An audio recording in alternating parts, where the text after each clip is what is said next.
Community, happy Wednesday, and welcome to our Fiery Embers show. This is a show that's not about tips, tricks, and plans to get you fitter, faster, stronger. If that happens, it was a mistake, and I'm sorry in advance. This show is to provide some laughs and levity while training and racing by having a chat with everyday athletes about their stories, about fun questions, about just enjoying ourselves as we do many, many, many hard things in getting to our start line and hopefully our finish line. Today, I'm being joined by John Hudson, whose Instagram description says, runs for fun. Sounds great to me. It also says, share some opinions. Sounds even better. He runs 13.1s, 26.2s, and the occasional ultra. He will be running the Chicago Marathon this year, so let's be sure to root him on as he comes down the home stretch of his training on his way to the start and eventually the finish line. So without any further delay, let's bring John onto our Fiery Embers show. Hey, John, how are you, buddy? What's happening, Jason? Oh, man, not much and a whole lot all at the same time, as I'm sure everybody can attest to. That sounds just about what's been on my mind here for the past years. So that's great. All right, dude. So you're in Chicago. Yep. Chicagoland. I don't want to tick off the actual people in Chicago. I'm in a suburb of Chicago. So right. You're somewhere within the vicinity of Chicago. That's right. That's right. So if you have to do one of these for the rest of your life, what are you going to choose? Root for the White Sox while attending every home game, or eat a deep dish pizza without a fork and knife? Oh, man. That's a tough one, especially given the way the Sox are doing right now.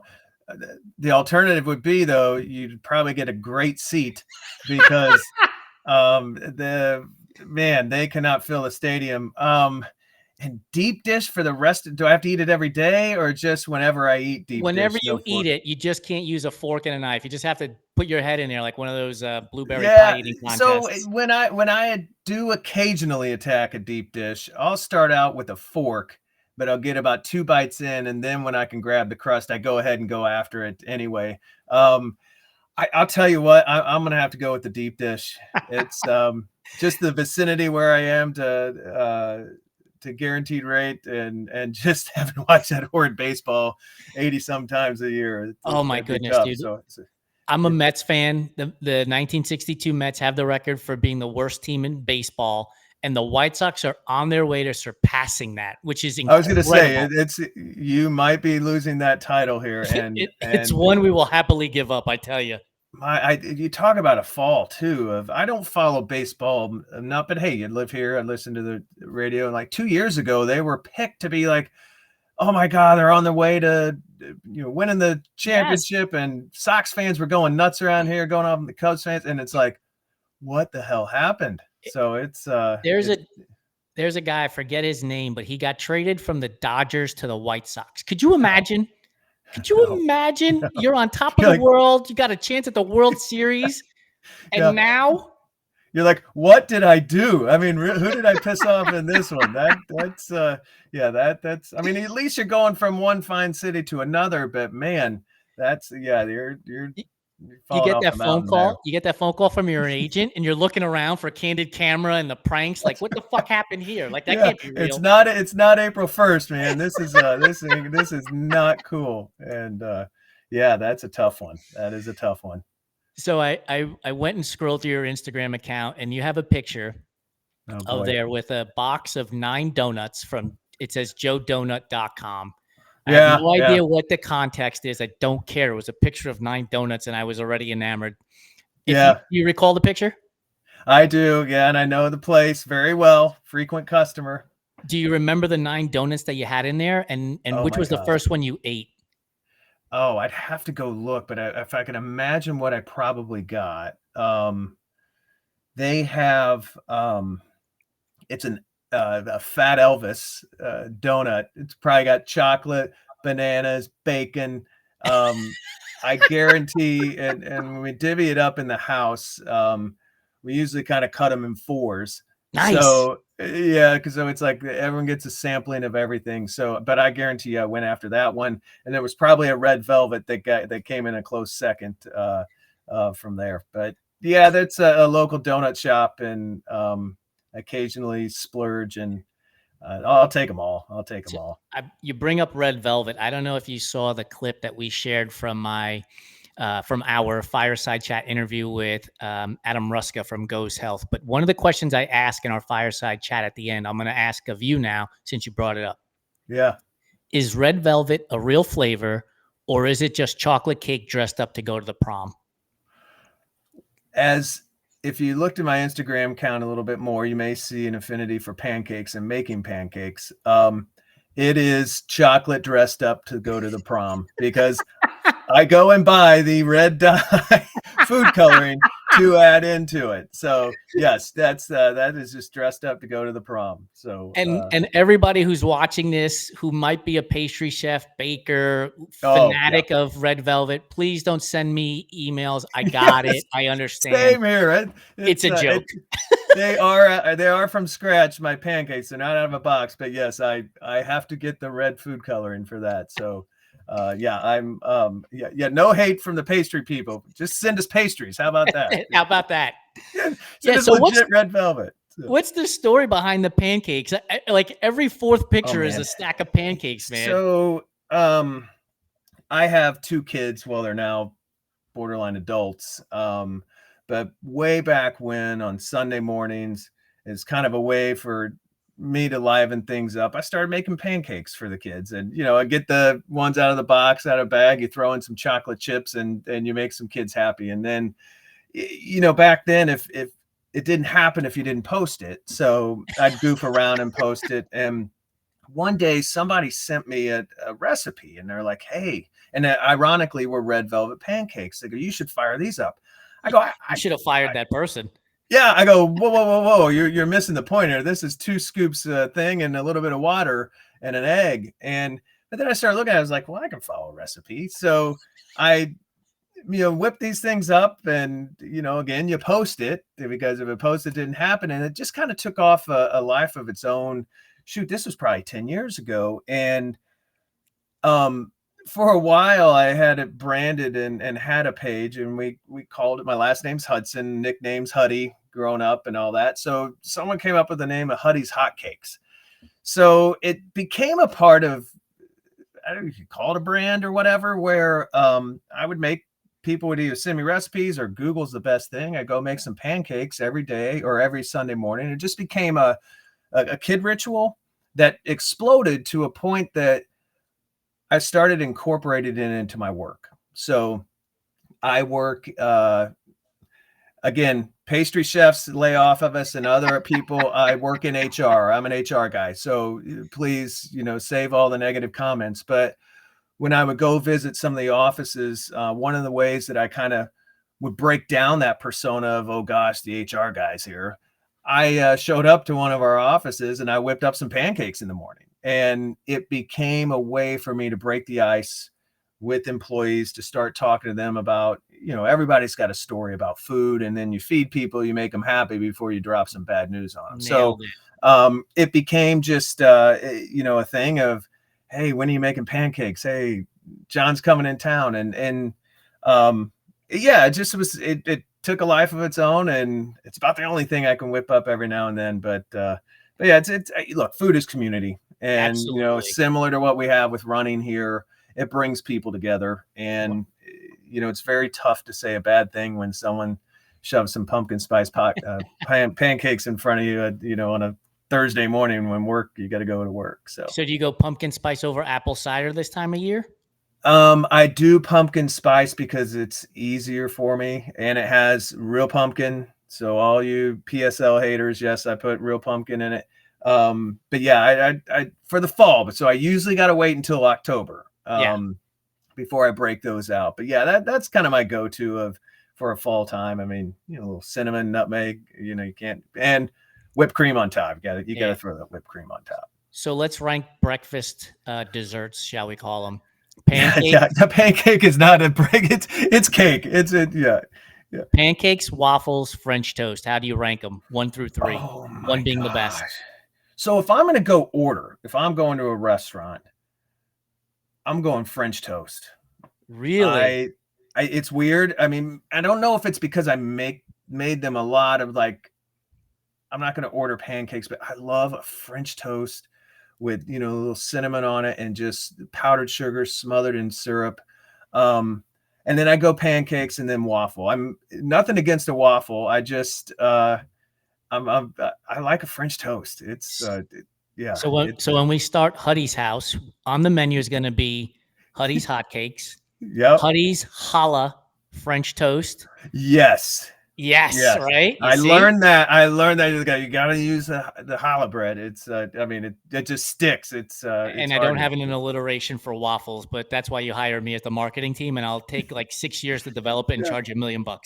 Yeah, there was a far off dream sort of, when you're on a 2-hour run of, when I pack this whole thing in, maybe I will open a pancake house. I've got the name Huddy's Hotcakes, and it was like, yeah, you got to run that thing. I'll go bankrupt in a week. But are you a fan of Shark Tank? I used to watch it back in the day. Yeah, I mean, it got a little. I mean, when it first came out, it was a lot of fun to watch. One of their best episodes is Kodiak cakes, which everybody knows today. It's all over the place. You can't miss it. But when it was two brothers that started the company, when they went on Shark Tank, they got rejected because at the time, the argument was, how are you going to fight for shelf space? Where are you going to get the money for shelf space? You've got, at the time, it was Aunt Jemima. I think it's now Mills House is the name of the brand, and Bisquick and all these other companies, right? All the powerhouses, right? Yeah. And so the question was, how are you going to do that? And like the whole point of them going on the show so they can get money from you guys so that they can do that. That's your job. Right. Yeah. But they got rejected, and sure enough, man, they stuck to it and they built it out, and look at where they're at today. So another lesson for everybody out there. I love stories like that. It's like we always, you see these inventions and things that happen, and I always talk to my friends. I'm like, we sit around having beers talking about, I could do this. And those are the guys or the men and women that take those ideas and the next morning wake up and say, I'm going to make it happen. And I just love those stories of, if you got a passion for something and you got the time and maybe a lot of risk and I love it. But I don't know if I could run a restaurant. I'll sit in back. If I get someone else who already has the infrastructure, maybe I'll be a guest on the menu for a week. But I think I'd stress out too much. It'd kill me. I'm with you. Like I used to post a lot of food on my personal Instagram account. I would get these messages, "Oh, you should start a restaurant." And my only response to them, which always ended the conversation, was, will you lend me a 0%, no guarantee payback loan for $1 million? Yeah. If so, I'm in. I'll be happy to do it. Otherwise, forget about it. Yeah. That is, and it's probably one of the tougher industries to, I don't think, once again, we'll get people after it, but I mean, what, 3-4 years of success for restaurants? It can't be that great. No, those that survive, man, it's tough business. I gotta be real good. Absolutely. Yeah. All right. So let's go to a ridiculous question. Oh boy. How do giraffes greet each other? Are they like head bowing to each other? Is there a hoof bump? Like, how do they say hello when they pass each other? That's, I've always wondered, either with giraffes or dinosaurs, where do they put their necktie? Is it down below or up to the chin? You have seen those things. I think it's a head nod. I think it's the runner's nod when you see someone, and the fist bump might be tough because you might not be able to see the guy raise his hoof because you're up here. You don't know the giraffe, so I don't think you're going to go too much of a headbutt right yet, or so I think it's the casual head nod as they're passing each other.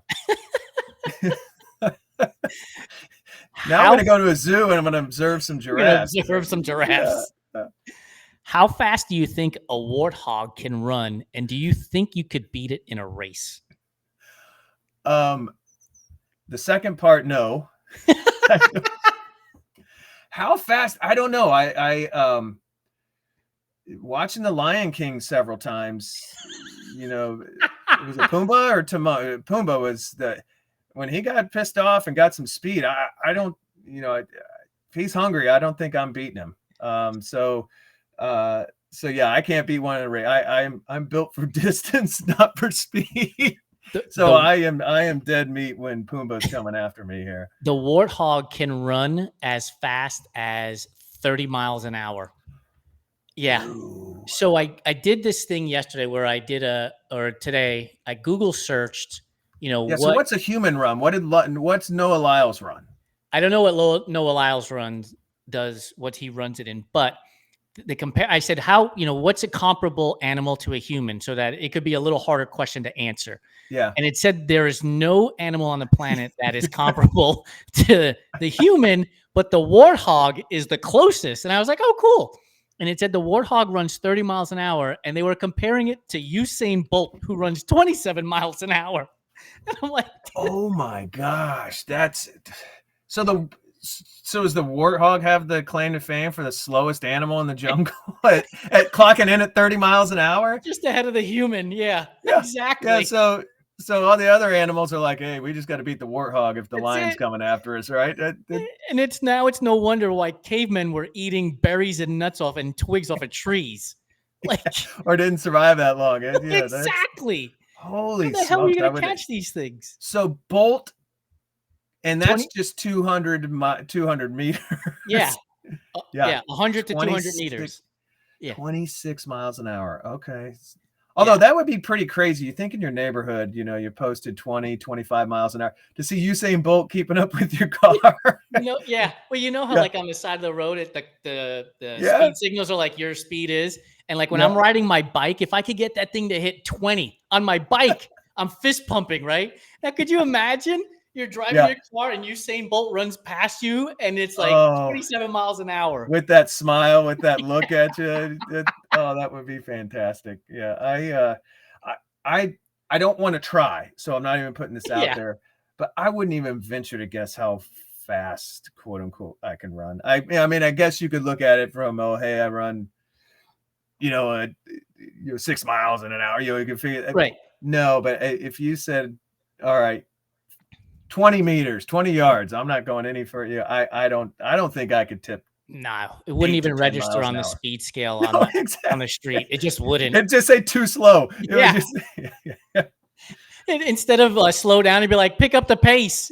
That's right. Does not compute. That's oh man. It's bad enough when they got these watches that tell you that you're, now you got a damn road sign that's telling you're too slow too. I was like, all right, I'm done with technology. I'm out. Yeah, because I asked Santino yesterday if he could run faster than a gorilla or swim faster than a goldfish in 100 meters. And he went with running faster than a gorilla but I was like, man, I think it would take a long time for a goldfish to go 100 meters because they're so tiny. Whereas I'm 5'6", I should be able to out touch the goldfish, right? Yeah. What's a gorilla? If a warthog's clocking in at 30 miles an hour, I mean, a gorilla's got to be pushing 40, right? At least. Yeah. That's my next Google research. There you go. Yeah, your search history is going to look awfully interesting here.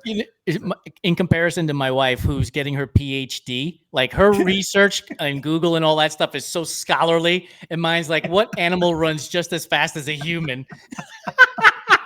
Oh yeah, well, it's opposites attract, I guess, right? Is that? Yeah, there you go. She's coming at me with all of these I'm going to use big words, and I'm like, do you think I could outrun a warthog on a Tuesday? Like, what are you talking about? Oh yeah, first find said warthog to set up the race. So all right, so here's a question: you get to have one last meal before blasting off to Mars with Matt Damon, where you're only going to be eating sweet potatoes for the rest of your life. What meal are you eating? Oh my gosh, one last. No, wait. How long does it take to get to Mars, and is there a bathroom on the? Well, I get to go to the bathroom before, because that's going to change my choices of traveling 2 years and blasting off. And you get to go to the bathroom beforehand, and you're on Mars when you get there. On Mars. So... Yeah, you know what? It's my go-to, and I had it last night. And again, if you don't thread about it or whatever you call it, I had the Chipotle brought back the smoked brisket for their one-time thing, and I know it's Chipotle. There's probably other authentic places, but if I have to grab it, I'd go with that. I think I'd go with and the best part is putting everything on it and watching the kid try and fold it. I mean, and I've seen some masters. I'm like, there's no way this kid is going to be able to do this. And man, gets in there, he gets it nice and tight and it fits in the foil. And I'm like, so I think I'd go, just a big, it doesn't have to be Chipotle, but I would go just a big burrito, all the fixings, probably like a brisket or a steak. Right now, Matt Damon is like, thank goodness I'll have my space helmet on. See, that was a thing too. I got to be in a suit. So this is, can I at least have like an 18-hour period before they get me all strapped in there? Like the long johns the long johns with the little the little flap in the back. Yeah, they're on the countdown. I'll be like, hold on, abort. Yeah. Can we put a pin in this? Hold on. Yeah. Oh man, yeah, that would be it. But that would be a fun. You know what? If I were going to be stuck in Mars with anyone, I wouldn't be upset with hanging out with Matt Damon for a bit. It'd be kind of fun. Why not? It'd be fun. Yeah. It'd be a blast. You know, he could probably tell you all the Ben Affleck and Jennifer Lopez stories you could possibly handle. Yeah. You're like, all right, who's pulling the potatoes today? Yeah, I guess you could. That was a wild concept. So. How long before you asking him, do you like those potatoes? Does he just start throwing you out of the space shuttle? Like, all right, dude, I've heard that joke enough. That's right. I'm done. Yeah. I'm going to the rover, hanging out. Yeah. I'm going to the dark side of Mars. Goodbye. Here's the recipe. Yeah. I've seen pictures on Instagram of you visiting Seattle. I lived there for a year before we moved here to LA. Yeah, remember? Yeah. In Seattle, where's your go-to for eating? Oh gosh. So company I work for is based in Seattle, and pre-pandemic, I was there probably 5-6 times a year. Downtown Seattle. So yep. Now I gotta think. Oh, there, I gotta remember, like my go-to, I have to have one of these, and I know I'm sitting there in Seattle and there's all the fish and everything there. It was connected to the hotel. God, what was the hotel? But the place was called the Bookstore, and had to be on like First and Mary, but they had a burger because sometimes you get in late and you belly up to the place. And it was funny because my coworker, his name was Tom, we roll in there and we order the burger, and he's like, hey, can you put an egg on it? And they're like, what are you talking about? And he's like, yeah, just put an egg on it. So they went back, put an egg on it because this wasn't on the menu. Next time we visited, it was an option to put an egg on it. So we called it the J&T burger. But that, I will admit, in some of the things that I look at, when you used to travel a lot of, I didn't always take advantage, or I guess you took for granted. Yeah. Hey, I'm here a lot.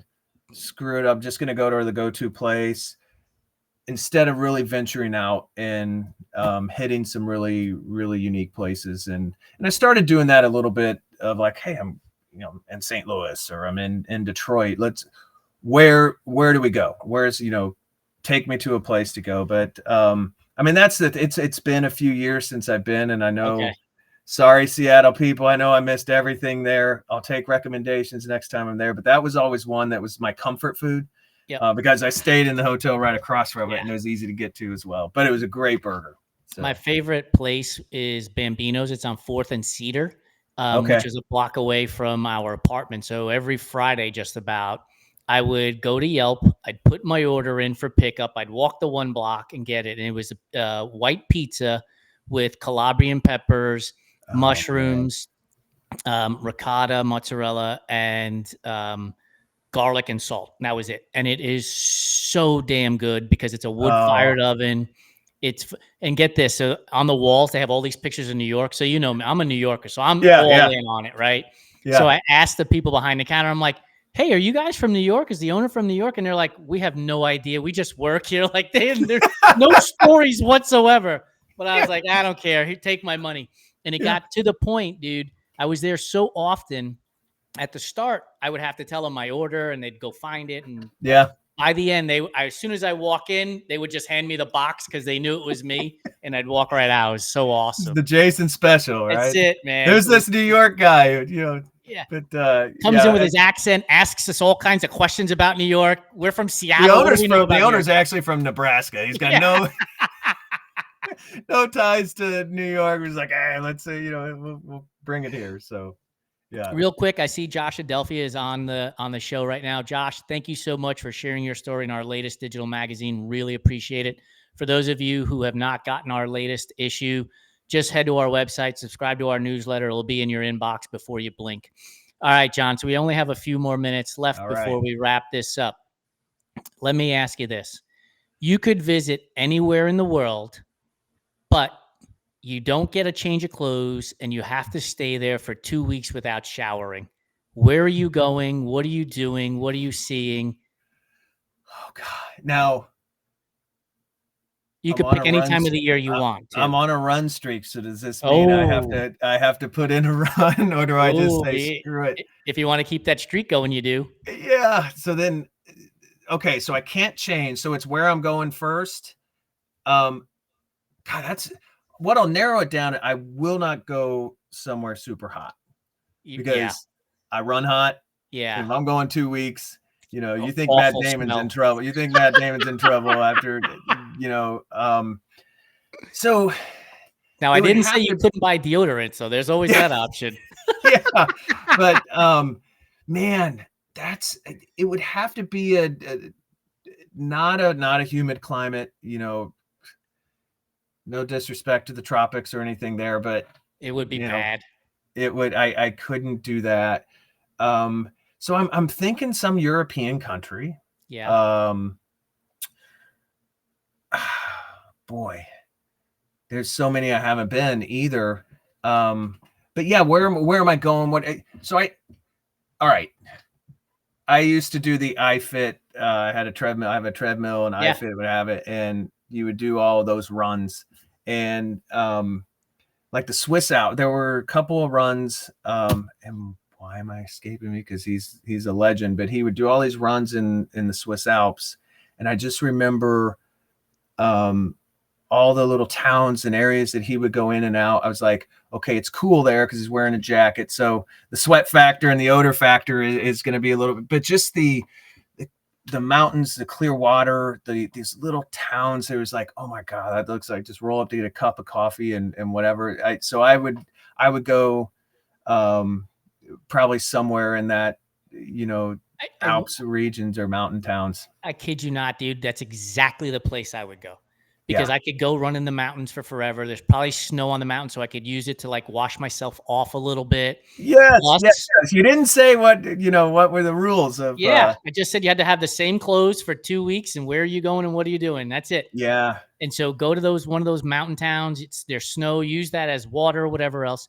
But like the Swiss chocolate, the coffee in the area, that's food what I'm thinking. thinking. Oh my goodness, like that would be heaven on earth, even if I had to stink for 2 weeks. Like seriously. Now if you have change of clothes, if you have showers, I mean the options are endless. But I just think if I had to get out and at least get that mile in, maybe I wear some, get you some of those Hokas that look like sort of casual shoes, but also hikers that exactly. You can, because hey, you might have to go out for dinner or something tonight and look halfway decent. So there's I don't know if you know who Stanley Tucci is, but he had this show on either Discovery or CNN or something, like Tucci Eats Italy or something like that. Yeah. And he's in the Dolomites in one of these episodes, and it's just this background of these tall mountains with snow at the top, and he's at this like lodge,